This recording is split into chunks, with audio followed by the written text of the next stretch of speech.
What's up mga Lodi? So mag-i-install tayo ng tempered film. Ito. Ayan. Lalagyan natin ng tempered to kasi ang gamit nito ay yung ano pa din.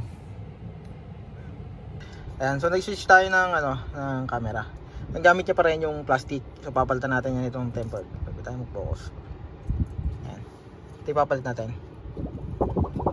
Ayan, tempered. Meron pala tong nakalagay, please remove the protective film before using. So meron siyang easy removal dito, ayan. Natutok na tumlo, ayan o. So pinipil lang, ayun o. Super easy. So ayun yung ating tinanggal. Papalitan natin ng tempered. So since merong kakagaling lang yan sa malinis pa yan. So hindi na natin kukuskusin.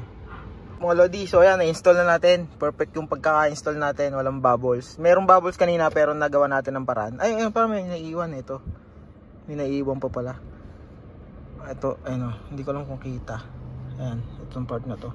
So ayan, ipupush ulit natin, utay-utay pa pag ganun, para bumaba. Pero ayan, na-install na natin.